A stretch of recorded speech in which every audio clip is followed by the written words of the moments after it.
Hello everyone. Today we're going to be talking about the unsolved disappearance of 10-year-old Lindsey Baum. Lindsay Jo Baum was born on July 7th of 1998 in McKenzie, Tennessee to Melissa and Gregory Baum. She also had a 2-year-old brother named Joshua at the time. She was a sweet, chatty, and active little girl, loving things like Hannah Montana, her favorite flowers being roses and irises. She loved Neapolitan ice cream and was best friends with her dog Cadence from the day that they got her. In 2009, 10-year-old Lindsey Baum would disappear from the small town of McCleary, Washington, a town with a population of 1,600 people an hour's drive from the ocean. That year, Lindsay's parents had divorced, and her mother Melissa decided to take Lindsay and her brother Joshua and move from Tennessee to small town Washington for a fresh start, to a town that felt like a quiet, safe place to raise 2 young children. It was an area in the mid-2000s where parents didn't really feel weary about letting their kids outside to play alone, to walk to their friends' homes alone, and the families there just didn't feel like there was much stranger danger to be aware of. But little Lindsay made this community her home very quickly. In Lindsay's own words, and I quote, "My first favorite event of my life is making friends here in Washington. I made friends with Kaylee on my first day of school. We've been friends ever since. I made friends with Travis in February or March. We're on the best friends level. Last and not least, Taylor.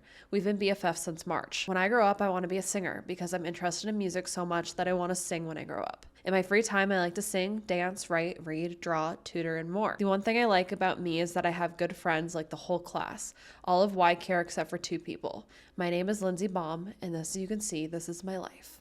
End quote. Now, in the weeks leading up to Lindsay's disappearance, a few strange things would end up happening. At one point, Lindsay and one of her friends were at a local park using the restroom at this park, and they ended up telling their parents that a man ended up coming into the women's restroom while they were in there. However, it's then said that he left and took off on bike, and I'm assuming he was never caught, and it's also not noted if he did anything to the girls. At another point in the weeks leading to her disappearance, Lindsay ended up telling her mother that while her and her friend were walking, they thought that they noticed a man driving a white car following them. However, that car was also never located. Then, the day before Lindsay disappeared, she would end up telling her mother that she had a feeling that something bad was going to happen. I also seen that she wrote something similar on her MySpace page at the time, but it was a premonition that would unfortunately come true. Lindsay had so many dreams and goals for herself, but that would tragically all be taken away from her on June 26th of 2009, just days before her 11th birthday. That day, Lindsay and her brother Joshua spent the afternoon swimming at a friend's house, before returning home to ask Melissa if they could walk over to another friend named Michaela's house, which was only a 10-minute walk away, and they'd done it time and time before, so Melissa agreed and said that they could go for that walk over to Michaela's house to play. However, along the way,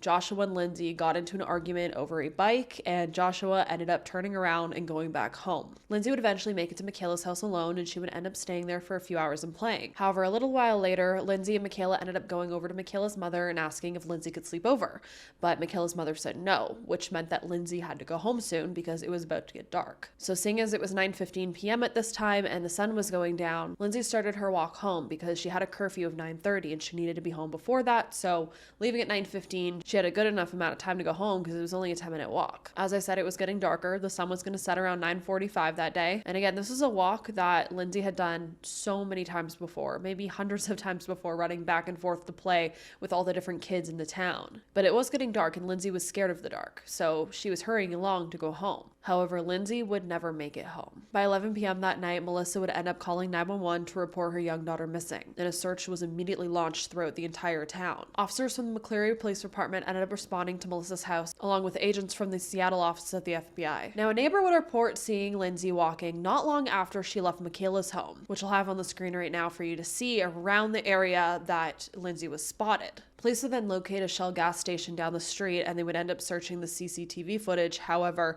Lindsay was not seen passing by the gas station on it, meaning something must have happened to her between where the neighbor spotted her and the gas station. And as you can see, it was pretty much a straight shot over to where she had to go home. It was straight down Maple Street, and then she would hit the gas station. So she had to have disappeared on that street. However, after that, the trail went cold. The surrounding forests and towns would be searched, flyers would be handed out throughout Washington state, and for days the local lakes were searched, ground searches took place with canines, and yet nothing was found. At the start, police had about 40 persons of interest, which is quite a lot. Obviously, a lot of these persons of interest got knocked off the list pretty early on, however, that is a lot of people to start with. And as I said, it was as if Lindsay had vanished. There was not one sign of her anywhere. However, police did have one person of interest pretty early on that raised a lot of red flags, and that was a man by the name of Tim Hartman, who owned a jewelry store called Hartman's Jewelry and Repair on Maple Street, which Lindsay would have had to walk by on her way home that night. When initially questioned by police, Tim denied altogether being in McCleary on the evening of Lindsay's disappearance. And he told police he was actually out of town training and then doing an ambulance call as a volunteer EMT. However, a few years later in 2012, his story would be completely demolished when CCTV footage of him entering a local convenience store at the time of Lindsay went missing would surface. You can then see him heading towards Maple Street. And this raised a lot of red flags with his initial story, as you may guess, considering he said he was nowhere near town at the time of her disappearance. So how could this man be two places at once? Well, police would end up also figuring out that Tim had actually not only been in town that evening, but he actually helped search for Lindsay that night. So he was in town. So Tim would eventually say that he had his days mixed up, he had his hours mixed up, a story as old as time. And he would end up telling police that he helped in the initial search of Lindsay, but then went home, and then around 1 a.m. he couldn't sleep, so he ended up going back out to help search again. And this is when he would actually run into Lindsay's mother, Melissa. And Melissa ended up getting into Tim's vehicle, and they ended up driving around to different areas that Melissa would think that Lindsay would have went to. You know, places that she liked to frequent. If she had for some reason maybe ran off or got lost, she would go to. And I even seen that Tim accompanied Melissa when they went to look at a local creek, which is very strange in my opinion. We've definitely seen it before where killers like to insert themselves in the investigation just to see where everyone's looking, to throw people off, to see where investigators are at. And if Tim wasn't guilty, the lying and then inserting himself in the investigation definitely made him look guilty. Again, despite all of this, Tim continues to say that it was all a big misunderstanding, that he unintentionally made a mistake on the time of day that he wasn't in town, which in my opinion is kind of funny to me that you can make such a big mix-up considering being in town when a little girl goes missing and then being part of the search efforts compared to being in a whole different, area, different county or different town and being on an EMT call. Those are two very different scenarios that you think you wouldn't mix up. And you think if you were helping with the search efforts that you would want to tell police that you have been helping with the search efforts and that you know and you want to help possibly find her, not lie and hinder the investigation. You know what I mean? It's a really weird moment to have a foggy memory. Now, Tim would eventually agree to do a polygraph test with police. Feel how you will about polygraph tests, but Tim did it in this scenario. The first polygraph that Tim did, he had passed it. But then as far as I seen, police came back to him and told him he had failed it and then asked him to do a second test. So when he did the second test, it came back inconclusive. And then police tried to get him to do a third test, but by this time, Tim was just not having it anymore and he refused to do any more tests. And as far as I've seen, from there on out, Tim has stopped cooperating with the police altogether. And as the years passed, Melissa held on to hope that she would end up getting answers to where her missing daughter was, that Lindsay would be found. In 8 years after Lindsay's disappearance, Melissa would finally get some form of closure. However, first, we have to talk about another very extremely disturbing set of individuals that were persons of interest. In the summer of 2017, a relative packing up the home for their elderly loved one so he could be moved to an elderly care facility ended up coming across a large amount of CP in the home, and they ended up calling police. This led to 3 elderly brothers known as the Emery Brothers to be arrested in Mason County, Washington, which was about 17 miles from McCleary. And let me tell you, these 3 elderly brothers are pure evil. I could do an entire video on that case. Let me know if you want me to, but it's extremely disturbing. But I'll give you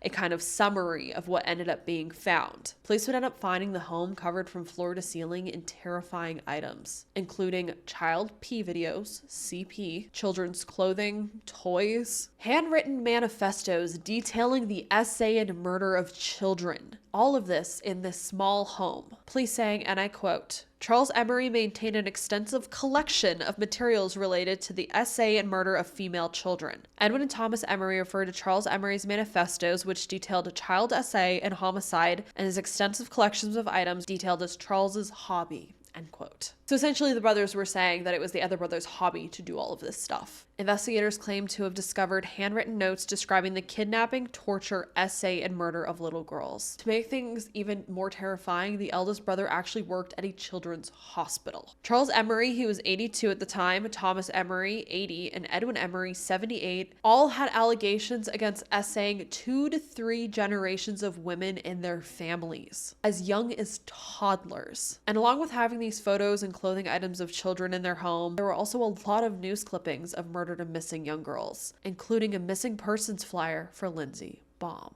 Now, as far as I've seen, nothing has come of this. Nothing has really much come of these brothers and all of these findings. I haven't seen like a list of them connecting these brothers to actual murders of any little girls in the area or any girls that are missing in the area, but it is terrifying that police discovered all of this. And to think that these men were probably doing this their whole lives, especially since, the family is claiming that they essayed 2 to 3 generations. These men live their whole lives getting away with this. So I can't imagine the amount of children that they victimized in their 80 years of life. I can't imagine living without hope. If I had none, I don't think I could make it through a day.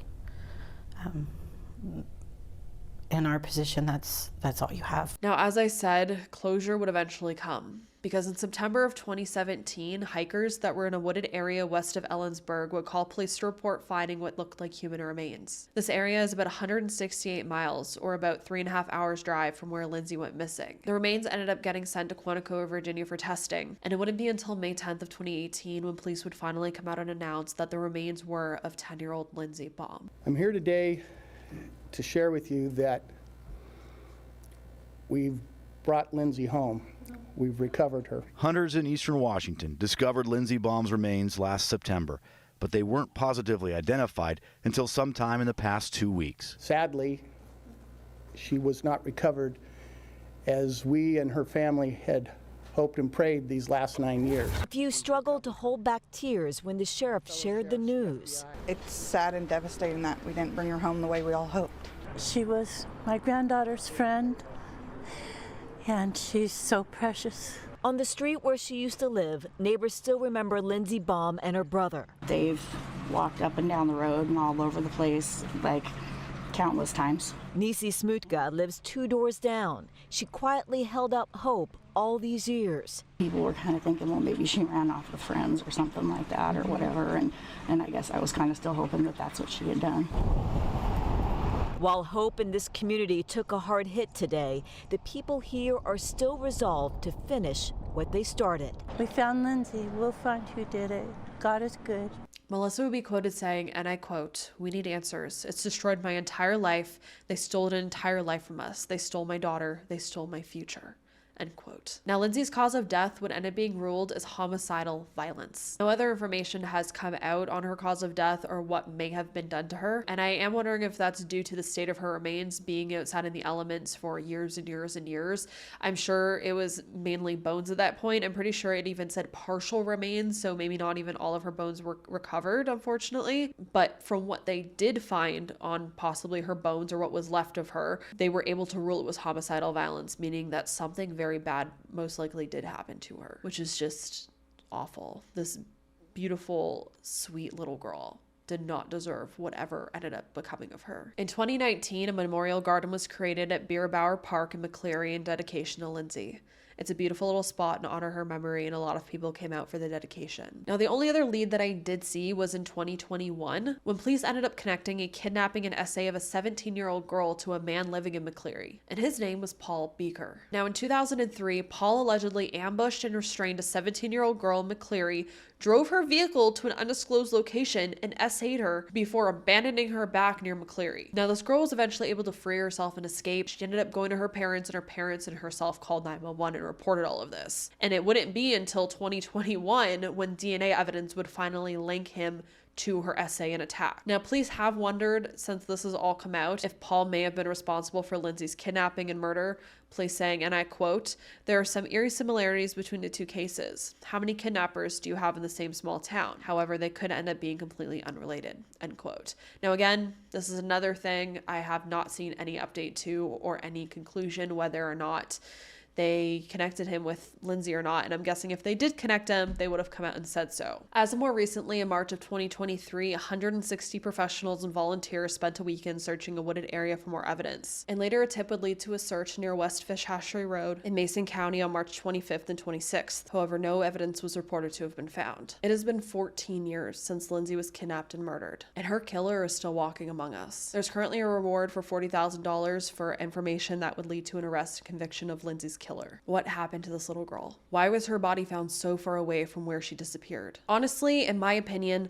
looking at this information that we do have, Tim's story is very sketchy to me. It's very strange. How do you just forget that you were part of the search team for the very girl that you're being interviewed about being missing, and then lie about being in a completely different town at that time? It's super strange to me. I don't feel like you can just have that lapse of time and judgment. Like, those are two very different events. And you think this would be a very, kind of traumatic event that you were experiencing, a little girl going missing in your town. You're part of the search efforts. Like, this is a very high stress time. You think you would remember going through that, being part of all of that, but then he just conveniently says he's somewhere else. It's really weird to me, very weird. But then you do have that house of those brothers who were all PDF files, who were writing very, very detailed notes about essaying and murdering little girls, and then they also have a picture of Lindsay there. It's strange as well. Then we also have that third option of Paul, who ended up essaying that 17-year-old back in 2003. There's a lot of possibilities here. All of them, unfortunately, are terrifying. But what I really want to know is what you all think. Which of these leads do you think could be most probable? Do you sway one way or another with these leads? Let's have a chat down below about all of this, and I hope for Melissa and the rest of Lindsay's family's sake that they could eventually get closure and answers, and Lindsay's killer can be caught, because as I said, he is still walking among us.